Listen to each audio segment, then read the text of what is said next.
Today I'm going to take you through a conversation that we had on the tools that you can use to store your digital documents.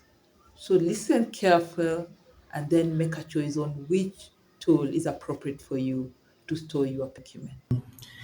And maybe if we can move to Jacqueline,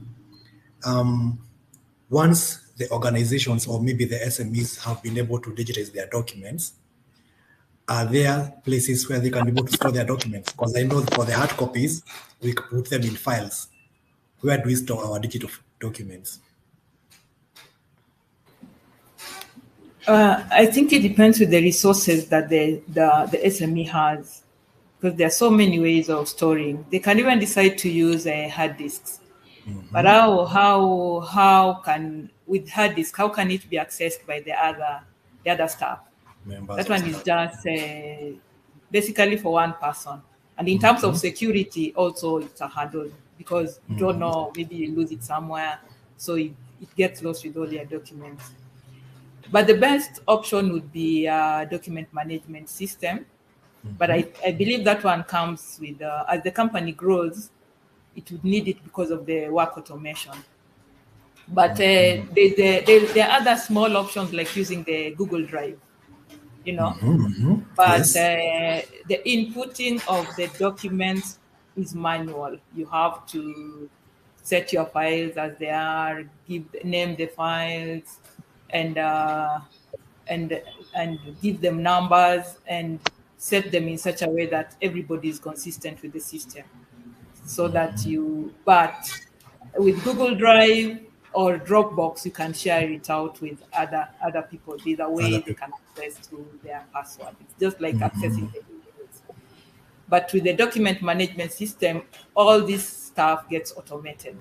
So it saves you the hurdles, and the documents you can access from wherever you are. What you need is a user license. And also it depends with what kind of user license you need. Is it a read-only or is it just reading? Is it just you can read and write? Now it comes to when you need to approve it. Yeah. So there are so many depending on your need and where you are as an SME. If you are a one-man company, a solopreneur, you can use a hard disk and you ensure you keep it safe. And you can also use Google Drive. Yeah. But if you are 2 or 3 people, I think having a DMS would be a bit costly. So you'd rather use the Google Drive or the Dropbox. Yeah, or they are there. It's only that the size of storage differs depending on the provider. Yeah. Yes. It's all going to depend on what your needs are. Yes, exactly. Maybe something that we would like on what Jacqueline has said. I love what Jacqueline. Yes. I love what Jacqueline has said. Though, yes, maybe as individual you can use the Dropbox, you can use the Google Drive, and for you to do this, there is also you can categorize in your own way depending on how your organization is. So if it's your individual, that is can be a personal decision, or if you don't have somebody who can decide, you can seek for professionals who can advise you how to keep your record as individual or as just a few group of people. But if you are a large organization, medium, with relatively a good number of records, there is several ways you can do them in your own server. I know there are some organizations that have their own servers. So if your server is well enough, you can do them in your own server. Then if you feel the server cannot maybe accommodate all your records, you can outsource for the servers. But these outsourced servers, they come with the system, the DMS, the ERP.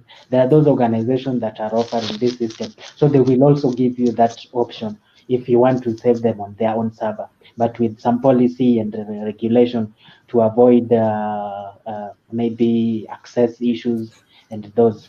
So depending on how you will agree in terms of condition, you can also do them on clouds. There is also that cloud that is available.